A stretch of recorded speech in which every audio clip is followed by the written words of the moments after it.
Levez la main si vous vous sentez vraiment bien aujourd'hui. Ok. Il y a des mains levées, d'autres qui hésitent, et c'est normal. En 1946, l'Organisation mondiale de la santé a dit quelque chose de révolutionnaire. La santé, ce n'est pas juste une absence de maladie ou d'infirmité, c'est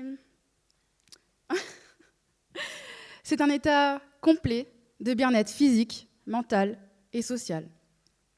Et aujourd'hui, on va encore plus loin. Le bien-être, ce n'est pas un tableau parfait où toutes les cases sont cochées sur une liste médicale, c'est la façon dont vous sentez que votre vie a du sens, que vous sentez que vous avancez, que vous sentez que vous êtes à votre place. Concrètement, le bien-être, c'est pas juste vivre, c'est aimer vivre. Bonjour à toutes et à tous, je m'appelle Audrey, je suis réunionnaise, je travaille dans un domaine qu'on n'entend pas souvent, mais qu'on ressent tous, le bien-être mental et émotionnel. Je me souviens quand j'étais au collège, j'avais souvent mal au ventre avant les contrôles. Et c'était pas parce que j'avais pas appris mes leçons, c'est parce que j'avais peur d'échouer, peur de ne pas être assez, peur d'être jugée. Ce que je ne savais pas encore, c'est que cette peur avait un nom. Et surtout, qu'on pouvait apprendre à l'apprivoiser. Vous voyez de quoi je parle ? Vous voyez ce calme ambiant ? C'est le stress. Aujourd'hui, je suis entrepreneur dans le bien-être et je travaille avec des jeunes pour parler d'émotions, de respiration et de confiance en soi. Mon message est simple. Le bien-être, ce n'est pas un luxe, c'est une ressource, c'est une force et ça peut tout changer dans une vie. Après ma licence en STAPS et mon master en management du bien-être, j'ai créé Ma Vibes. C'est un espace où j'accompagne les individus à comprendre ce qui se passe en eux, à remettre du calme là où c'est le chaos et à remettre un souffle là où ça bloque. Mais si je suis là aujourd'hui, c'est pas juste pour parler de mes diplômes ou d'outils, c'est surtout parce que moi aussi, j'ai douté, moi aussi, j'ai eu peur. Et c'est pour ça que je crois autant à ce que je fais. C'est ma première conférence. Ça peut avoir l'air d'un détail, mais pour moi, c'est immense. Parce que c'est pas juste parler en public, c'est oser être vrai, oser transmettre ce que j'ai vécu, ce que j'apprends, et ce qui peut peut-être aussi vous aider. Vous l'aurez compris, je vais parler de bien-être. Souvent, quand on entend bien-être, on pense à une personne qui médite sur la plage, une personne qui sourit tout le temps, une personne qui n'a jamais de problème. Mais ce n'est pas ça le vrai bien-être. Le bien-être, ce n'est pas une destination, c'est une boussole. C'est ce qui nous ramène à nous quand ça ne va pas. C'est comme une trousse de secours intérieure. Elle est là, à toi, et tu peux y mettre des respirations, des mots qui te réconfortent, des pensées positives, un regard, une musique. C'est pas magique, mais c'est puissant. Le bien-être, c'est une ressource. Les ressources, c'est tout ce qui va nous permettre d'améliorer ou de maintenir notre bien-être. Qu'il s'agisse de nos forces intérieures, de notre santé ou du soutien qu'on peut recevoir de notre entourage. Le bien-être, c'est un équilibre fragile entre le corps et la tête. Côté corps, on connaît manger, bouger, dormir, respirer. Mais côté tête, côté émotion, on est souvent laissé seul. On ne nous apprend pas à réguler ce qu'on ressent. Souvent, on vit, on encaisse, on fait avec. Et souvent, c'est dans un moment de trop, c'est là qu'on va venir se demander qu'est-ce qui pourrait vraiment nous faire aller mieux. On doit être beaucoup à avoir déjà essayé le yoga, la méditation, la sophrologie, le voyage, le sport en montagne, le matcha. Alors, parfois ça fait du bien, mais souvent, on va se sentir saturé, épuisé, fatigué de l'intérieur. Ma ressource à moi, c'est la respiration. C'est une méthode qui consiste à respirer lentement pendant 5 minutes. Ça semble simple. Et pourtant, ça m'a changé la vie. Ça m'a permis de mieux gérer mon stress, de mieux gérer mes émotions, de mieux dormir et surtout de comprendre ce qui se passait en moi. Cette méthode, je l'ai découverte lors de mon master en bien-être. Cette méthode, on l'appelle la cohérence cardiaque. Alors, j'étais sceptique, mais curieuse. Il faut dire que j'avais un super prof. Il était enseignant-chercheur en psychologie et médecin.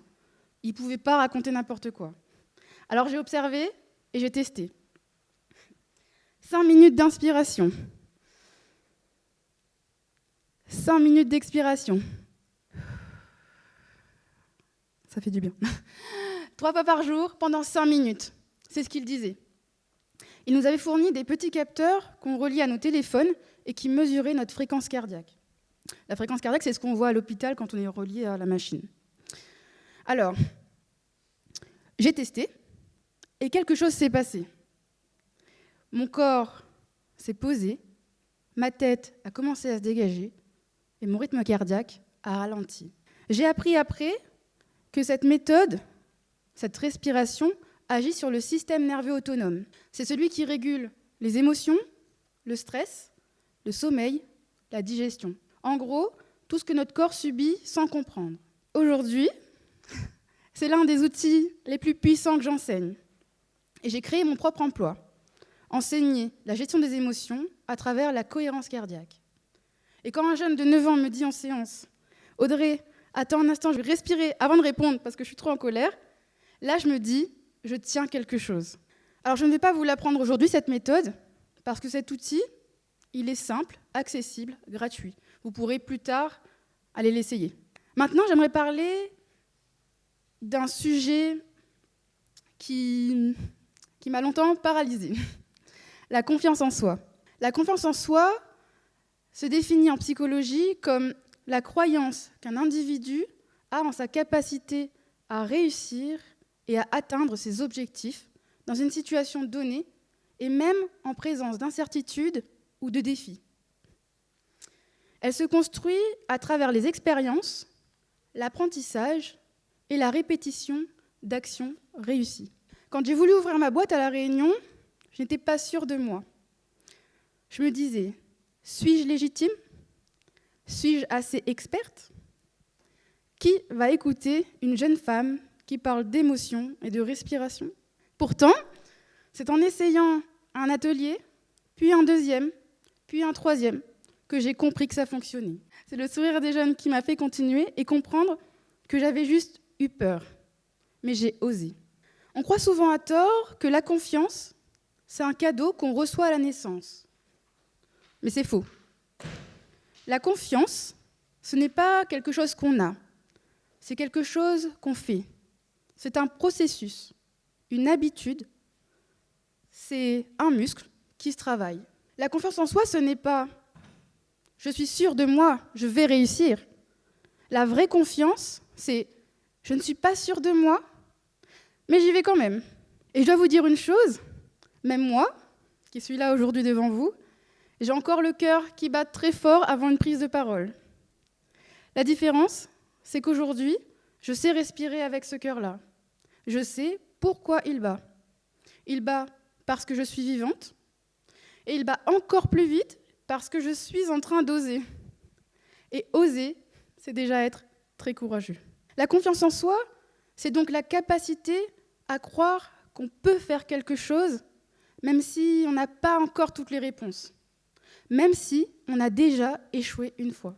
Sachez que la confiance en soi ne vient pas avant l'action, elle vient après. Après avoir tenté, après avoir échoué, et recommencer. Moi aussi, j'ai douté, et je doute encore. Mais si j'ai compris une chose, c'est que ce qu'on peut faire aujourd'hui imparfaitement a plus de valeur que ce qu'on n'osera jamais faire. Je vous ai parlé de bien-être, de confiance. C'est des mots qu'on commence à comprendre. Maintenant, j'aimerais parler d'une force qui fait moins de bruit, mais qui est essentielle. C'est la résilience. La résilience se définit comme la capacité d'une personne à faire face à l'adversité, à se relever après des événements difficiles et à s'adapter positivement à des événements stressants ou traumatisants. Elle inclut la gestion du stress et des émotions, l'apprentissage à partir des expériences et la reconstruction ou le renforcement de soi après un choc. Je vous ai parlé de la définition scientifique, mais est-ce qu'on comprend vraiment ce que ça veut dire ? Peut-être pas. C'est bien, ça détend l'atmosphère. Alors, si je devais vous le dire avec mes mots, la résilience, c'est l'art d'avancer avec ses cicatrices. Pas en les effaçant, pas en faisant semblant qu'elles n'existent pas, mais en apprenant à vivre avec autrement. C'est un chemin, parfois long, souvent inconfortable, mais toujours possible. Si je peux en parler aujourd'hui, c'est parce que je l'ai vécu. Pas juste en théorie, mais dans ma vie. Ça fait bientôt 2 ans que j'ai perdu mon père. Respiration. À ce moment-là, j'ai pas juste perdu pied.